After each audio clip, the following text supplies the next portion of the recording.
préparer la levée de fonds, la première chose, je pense, c'est identifier son besoin. Parce que beaucoup d'entrepreneurs veulent lever des fonds alors qu'ils n'ont pas vraiment besoin de fonds.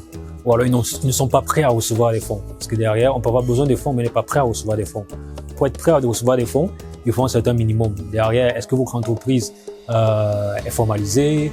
Est-ce que vos procédés sont constitués? Est-ce que vous avez un compte bancaire? Parce qu'il y a des entrepreneurs qui n'ont pas de compte bancaire mais qui veulent des fonds. Une fois que vous avez identifié votre besoin de financement et que derrière vous vous sentez prêt à recevoir des fonds, vous devez pouvoir identifier le financeur le plus adapté. Ça veut dire quelle est la personne qui répond à mon besoin. Est-ce qu'aujourd'hui c'est une banque? Si c'est une banque, vous allez poser la question de savoir est-ce que j'ai une garantie? Est-ce que derrière mon chiffre d'affaires est assez rassurant? Mes revenus sont positifs? Parce qu'une banque ne va pas financer une entreprise dont le revenu est négatif. Le bénéfice, autant pour moi, est négatif. Donc, est-ce que les bénéfices sont positifs? Est-ce que j'ai des garanties pour pouvoir répondre aux exigences de la banque? Maintenant, si c'est un fonds d'investissement, vous allez vous poser des questions de savoir quels sont les fonds d'investissement qui investissent dans mon pays? Est-ce que ces fonds d'investissement investissent dans mon secteur d'activité?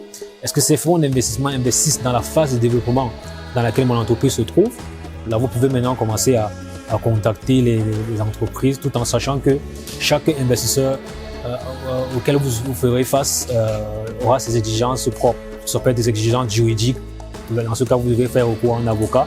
Ça peut être des exigences en termes de structuration, en termes de développement. Donc, il faudra aussi également se préparer à ces éléments-là.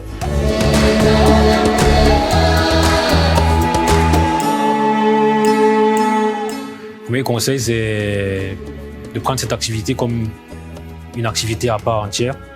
Parce que vous aurez en face de vous des gens qui vont juger votre projet, qui vont peut-être mettre en avant des faiblesses qui peuvent être vraies ou alors erronées.